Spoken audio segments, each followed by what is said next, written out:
Welcome to Collecting Chaos. My name is James. This is a little talk about grading comics.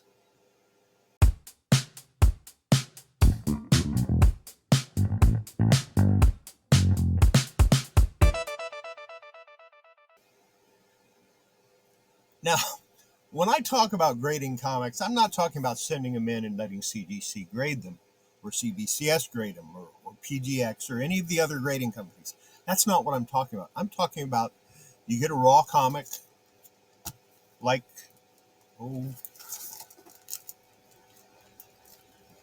see if I can pick them up. Yeah, like any of these, and you assign a grade to it. And I like to do that as it gives me a general idea of the value of my collection. I don't know the exact amount my collection is worth. I have no clue. But it kind of, individual comics, okay, I know this is worth this much. So if I sell it in the future, I'm going to want to get somewhere close to that value. Comic books go up and down in value. So it's a subjective thing. So the value of comics is a subjective thing. Why is it that Hulk 181 is worth so much money when there's thousands and thousands of them out there? It's not a rare book at all. But people are sending them in and getting them conserved so they can get them graded. It doesn't make sense. But that's not what we're here about. You see, when I was starting to go through some of these comics, and most of them are low to mid grade, I had something of an epiphany. You see, the first comic of the day that you grade, you're going to grade harsh. I mean, you're going to nitpick. You're going to find every little tiny thing you can. Now, granted, I do this faster than a lot of people because I've been grading comics for many, many years. Matter of fact, the first time I had to assign a grade of a comic was in around 1973. I was at a small local show from where I lived, and somebody asked me, what condition is this comic in? Not this particular one, but he held up the comic. He said, what condition is this in? And I said, what do you mean? He said, well, is it mint? Is it very fine? Is it fine? Is it good? What is it? And I looked at it, and I thought about it for a minute, and went, well, yeah, it's mint. He went, no, it isn't. And I thought, what the hell are you asking me for if you already know? He was a collector, and he'd been a collector for many, many years. And he was probably in his 40s or 50s, so he was a bit older than me since I was in my 20s. Actually, I might have still been in my late teens at that point. Yeah, I was about 19 or 20. And he started showing me the different things that dropped the comic book down.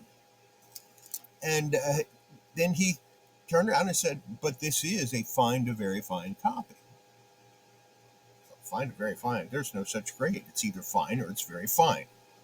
You know, I've got the Overstreet Handbook. I know what the grades are. I just never assigned them. So I said, explain. He said, it's not fine. It's better than fine, but it isn't as good as very fine. So I would put it at fine to very fine. I went, oh, okay, that makes sense. So he taught me quite a bit in those few minutes.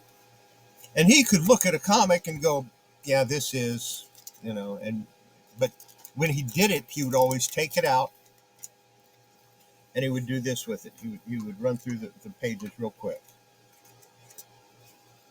and then look at it. Yeah, that's a fine copy. Mind blown. How the heck can anybody grade a copy that fast? And by the way, this is a good to very good copy. It's not fine at all. And now I find myself in that same position where I can do that. And I've been able to do that for probably 20, 25 years. No problem at all.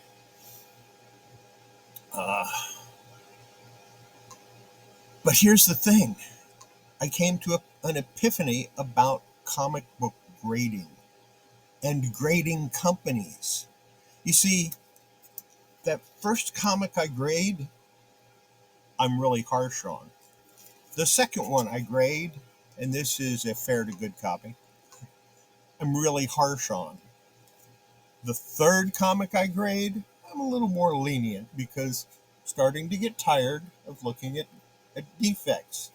By the way, this one is very fine to near mint, maybe possibly near mint.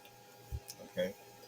Same with this one. It's a really nice copy of Space Beaver, which I'm sure nobody cares about in the world but me. Uh, and by the time I get down to like this Frogman, that is it's early in the morning and I haven't looked at a whole lot of comics, and it's obvious to me that it's a you know good to very good at best.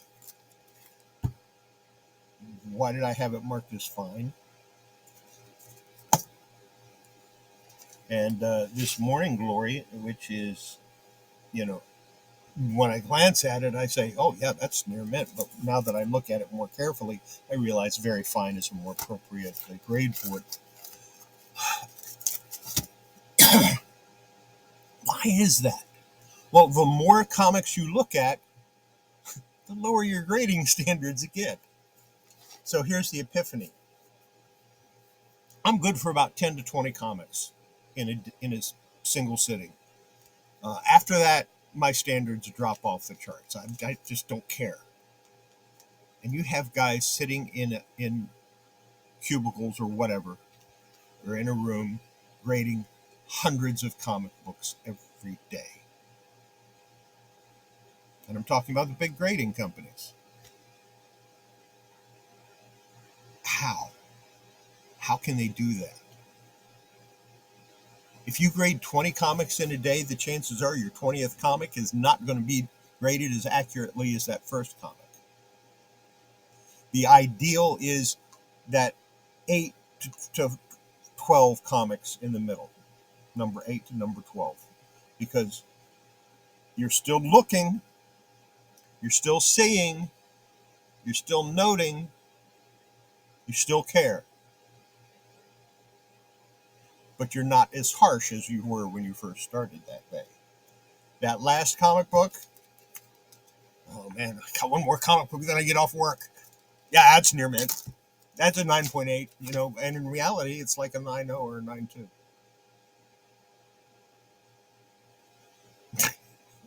you, you want to get rid of it. But yeah, 9.6, or maybe it's a 9.8 and you look at it 9.4 because you're tired of looking at 9.8s.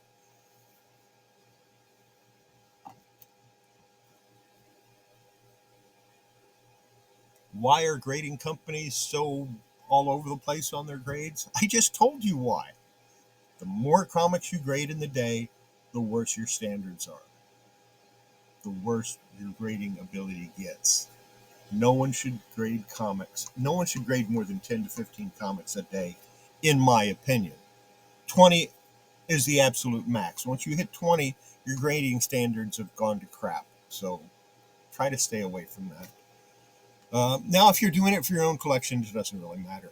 Uh, and if you are grading comics for your own collection, this is what I recommend you do.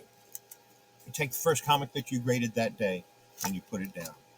And then you put the second comic on top of it, and the third comic on top of that, and on and on and on. And let's say you do 50 in that one day. The next day, go back and regrade those same comics. But last in, first out.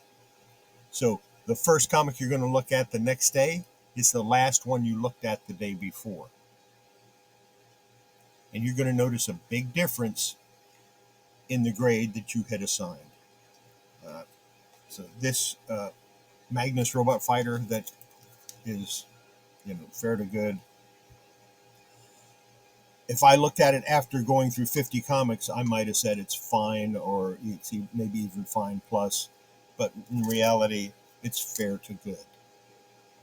You see what I'm saying? You will notice a big difference in your grading standards from that first comic of the day to the last comic of the day. And I think this is what is happening at places like CGC and CBCS and PTX and whatever other grading companies have cropped up. They look at so many comics a day that by the end of the day, they have graders fatigue, I'm going to call it for lack of a better term, where they don't care what the grade is. They're just going to give it a grade to get it out of there. And a lot of comics are going to be undergraded, and a lot of comics are going to be overgraded for that same reason. They hit that last comic and they go, oh my God, what have I been doing? I've been screwing up. I'm not paying enough attention. So they go through it with a fine tooth comb. And instead of giving a 9.8 to a 9.8 deserving comic, they give it a 9.4 because they see something that isn't even there. I've seen it happen. I've seen graded comics that are misgraded that way. Now, I don't know that it was the last comic of the day. It might have been their first comic of the day. They might not have had graders fatigue at all. They might never get it.